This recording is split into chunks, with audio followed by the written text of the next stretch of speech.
Hello everyone, welcome to the channel. I was thinking of making this video because of one reason. Actually, I came across a news a couple of days ago with the international break and all. We're thinking I came across a couple of news where there could be a possible takeover. Mostly rumors. I'm pretty sure that's not going to be true, but I came across a couple. This has been going on from last January, so it's for the last couple of months we have been hearing these rumors that there could be a possible takeover. Now, what happened is, what made me actually do this video is actually that there were a couple of Chelsea fans who was talking the last couple of days, and a few of them, which is very strange for me, but a few of them were saying that it is good if somebody else takes over and Roman leaves, which was to me, I mean, for me, Roman has been this big guy for us. I mean, he has been the reason why we have done so well and where we are right now. So I thought of making this video just to talk about Roman and talk about what could happen. I mean, it's more like a what if video, but what could have happened or what is happening at this moment at Stamford Bridge. So let's start with Roman Abramovich, the Chelsea owner for 15 years. He's like 53 years old right now with a net worth of around 13 billion US dollars. What's with him? The thing is that he has done a lot with Chelsea. Under him, we have won 5 Premier League titles, one Champions League medal, one Europa Cup, and we have a good number of times we have been in the Champions League quarterfinals and the semi-finals. We have won good number of FA Cups and League Cups. So when it comes to trophies, the last 15 years, the Roman Abramovich is there. We have got a lot of trophies. So we got used to it. We have become a big club. We have become that club which is associated, when we talk about big clubs, we talk about the big four, the big six. We are one of them in England. Even in the European terms also, they talk about Chelsea. Maybe in the last couple of years, we have slid down a little bit, but still at the same level to a certain extent, like to Barca or Real or Juventus in that matter. Now, so the thing is, Roman has been one of the reasons, the main reason for us to be where we are right now. And without him and without his money, it wouldn't have been possible for us. So, however, there is a thought. I'm pretty sure these are very few Chelsea fans who are thinking like that, but there is a thought that what if a new man takes over? A new man being here, Sir James Ratcliffe, a Britisher. He's 66. He's a boyhood Man United fan, but it wouldn't matter that moment now that he's 66. But he is living in the Chelsea area. His net worth, which is the important thing to think about, is 33 billion US dollars. So that's a lot of money. That's more. He's twice richer than what Roman is at this moment. So is that a good thing? Is that a reason for why Chelsea should be bought by him and he can do something different? Maybe he can bring some little more money. Now, the first thing I think that when it comes to the money factor, I don't think Roman has done anything wrong. So I was telling this friend of mine who is also a Chelsea fan, he was saying that what has Roman done lately? And I was telling him that, dude, he has spent $100 million at the beginning of the start of the season in buying Kepa, in buying Jorginho. That's a lot of money he has spent. So if you're talking about his interest is still on. Obviously, he doesn't get visa to the UK. That's unfortunate. And he had to stall those.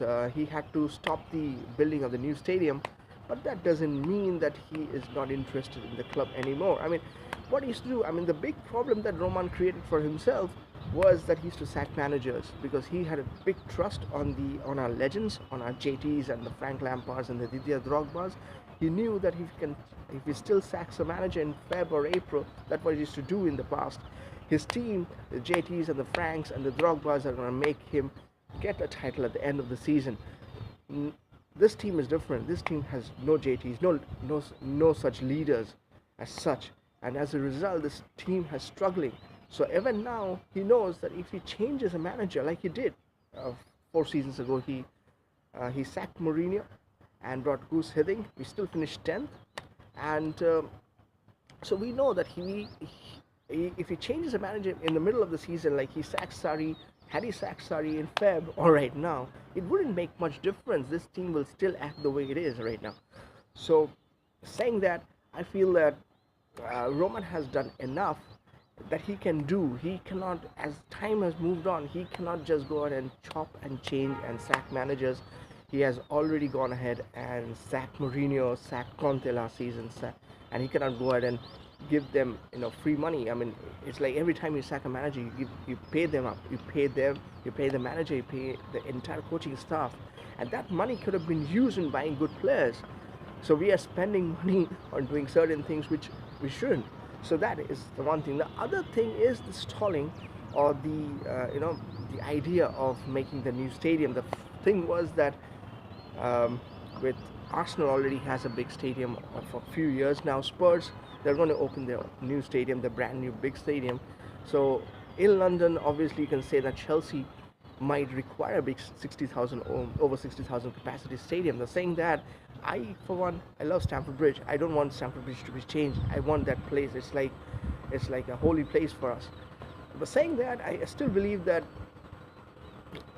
if Sir Ratcliffe takes over, which I doubt it will happen anytime soon, but if takes over with the possible transfer ban, the only thing he can do right now is go ahead and start talking or thinking about the new plan of the stadium. They can just go out there, think about the stadium, how much money it will take, about 2 billion US dollars, if I'm not wrong. It's a lot of money to build a new stadium. That is the only thing he can do, maybe, because it is where Roman has stopped saying that for now I don't want to talk about the new stadium, I don't want to go ahead with the plans of the new stadium. That is the only thing with the transfer ban he can do, because if there was no transfer ban, and that's the if question, then it would have been interesting if a new person comes in and takes over the club. That is when we can say that maybe he can go ahead and spend a good amount of money and buy some good players, and kind of players like Mbappe, and kind of players like Dybala, one of my favorite players actually. Someone like Coutinho, he is unsettled in Barcelona, so it could be that we can bring him in. Isco, maybe, who knows. So that is the time when he can go ahead and spend that kind of money. Otherwise, with the transfer ban, all we can do is bring on our younger players, Mason Mounts and the likes, back, and in some of our experienced Premier League players like Kurt Zouma, Michy Batshuayi, back to the team for next season, and let's see how it goes from there. But for now, I feel Roman, from my perspective, has been the best man to run Chelsea Football Club. So as a Chelsea fan, I'm pretty sure that only a few of them will want Roman to go. I am one who really have believed that Roman is the best person who has driven the club. He has spent a lot of money, has made sure that Chelsea is still at the top. It's not going very rosy for the last couple of seasons for us, but still things will work out. I for one don't think Roman will at this moment even think of selling the club. It will be more of a denial thing for him to just go ahead and sell the club. Eventually, even if, again, the if factor, if it ever happens, he goes ahead, it will take him at least a year or so before he even thinks about selling the club. And if Sir James Ratcliffe at the age of 66 still want to go out there and buy this club, though age is not a factor, but still it will be an interesting how much he can do. Initially, if he'll come in, he will have to show that he is really wanting to take the club back to where it belongs, back to competing with the likes of Man City and Liverpool in England, and obviously Real Madrid and Barcelona in Europe. So we'll have to go ahead and splash the cash. But for me now, I totally believe that Roman is in not a place where he will go ahead and sell the club. At the same time, I believe Roman is still the best person to drive the club. Saying that, you never know what can happen. But you guys can let me know what you guys think. Do you think Roman is still the best person? Do you think Sir Ratcliffe should take over? Do you think some Arab should take over? Let me know in the comment section below. Well guys, till next time, thank you. Keep watching. Bye bye.